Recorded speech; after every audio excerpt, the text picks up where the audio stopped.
اے اللہ تو گواہ رہے عزیزو، امانت آئی سیدنا عثمان غنی کے پاس۔ عثمان غنی بہت بڑی حکومت کے امیر ہیں، بہت بڑی، 2000 آدمی آ گیا شر پسند۔ اس نے آ کے حضرت عثمان غنی کے گھر کا گھیرا چاروں طرف سے تنگ کر لیا۔ حضرت عثمان غنی سے انہوں نے مطالبات شروع کر دیے، شر پسند لوگ تھے۔ انہوں نے کہا کہ عثمان آپ خلافت چھوڑ دیں۔ حضرت عثمان غنی نے فرمایا کیسے چھوڑ دوں؟ میرے رسول پاک نے فرمایا تھا عثمان اللہ تجھے ایک قمیض پہنائے گا، لوگ اتارنا چاہیں گے پر کبھی نہ اتارنا۔ فرمایا حضور نے فرمایا تھا نہ چھوڑنا، میں کیسے چھوڑ دوں؟ چاروں طرف سے گھیرا انہوں نے ڈالا ہے مکان کا۔ امام حسین پہ 3 دن پانی بند ہوا ہے، حضرت عثمان غنی پہ 40 دن پانی بند رہا۔ 40 دن نہ کھانا کھایا نہ پانی پیا۔ لوگ کہنے لگے عثمان بھوک پیاس نہیں لگتی؟ فرمایا بھوک لگتی ہے تو خدا کا ذکر کرتا ہوں، پیاس لگتی ہے تو قرآن کی تلاوت کرتا ہوں، اللہ میری بھوک اور پیاس ختم کر دیتا ہے۔ 40 دن کہ میں نے کہا کہ بڑی پرانی ہے کربلا، بڑی پرانی۔ 40 دن پانی بند رہا۔ حضرت علی اور حضرت امام حسین کے لیے تو جناب عباس پانی لے کے آئے تھے، حضرت عثمان غنی کے لیے جناب علی پانی کا مشکیزہ لے کے آئے، حضرت علی پانی کا مشکیزہ لے کے آئے۔ اور جب پہنچے دروازے پہ تو ایک ظالم نے تیر مارا، مشکیزہ پھٹ گیا، پانی بہہ گیا۔ حضرت علی المرتضیٰ کہنے لگے مجھے عثمان نے منع کر دیا تم سے لڑنا نہیں، ورنہ تم 2000 ہو، 2000 کے لیے تو علی اکیلا ہی کافی ہے۔ دیواریں ہلتی رہتی ہیں اور در کانپ جاتا ہے، علی کا نام سن کے اب بھی خیبر کانپ جاتا ہے۔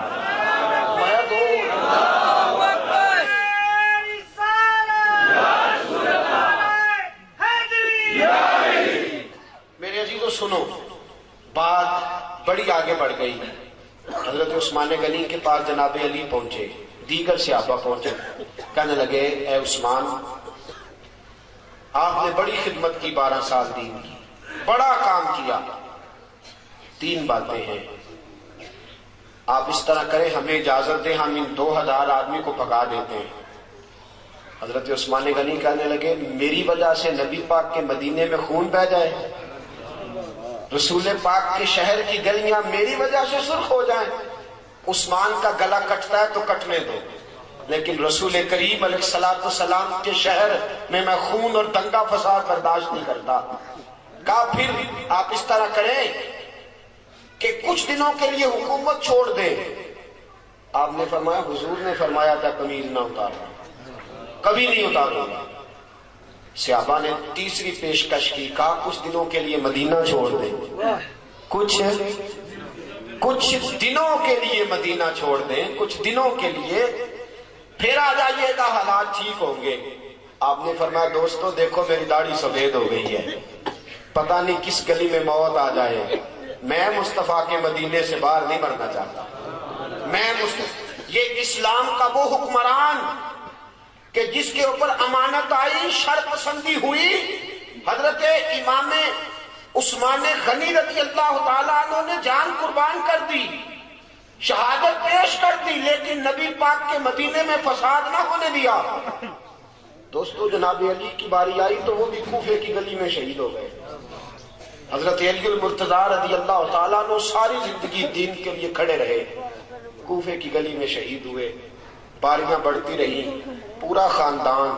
ایک وہ زمانہ بھی آیا کہ میرے رسول پاک نے فرمایا فاطمہ تیری باقی 3 بہنوں نے بھی بڑے دکھ اٹھائے۔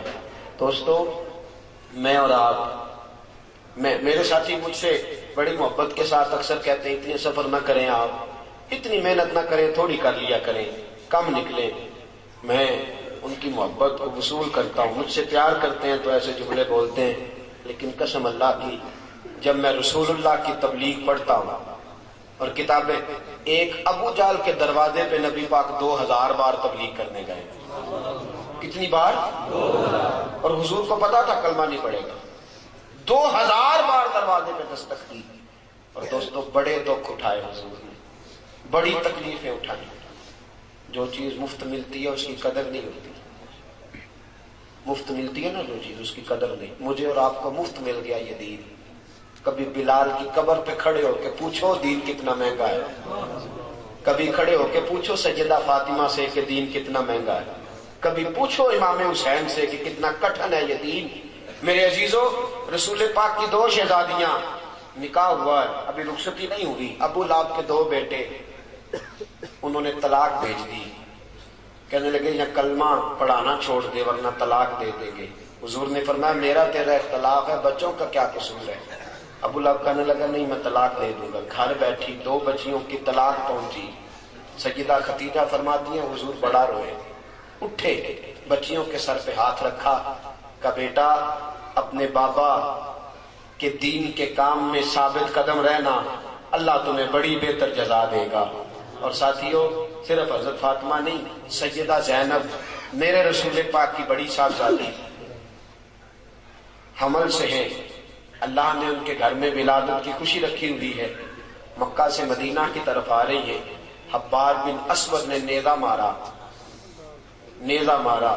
اونٹ بدکا اتنی تیزی سے دوڑا کہ آپ زمین پہ گری. بچہ خون بن کے نکلا. حالات بگڑ گئے. کتنے مہینے میرے حبیب کی صاحبزادی کتنے ہی مہینے بیمار رہ کے وصال کر گئی. بڑی صاحبزادی تھی. حضرت خدیجۃ الکبریٰ سے شکل ملتی تھی. رسول پاک نے بڑے آنسو بہائے. کیسا یہ دین تھا اور کتنا حضور کو اس پودے سے پیار تھا. بیٹی کو شہید کرنے والا حبار بن اسود منہ پہ نقاب ڈال کے فتح مکہ کے بعد آیا.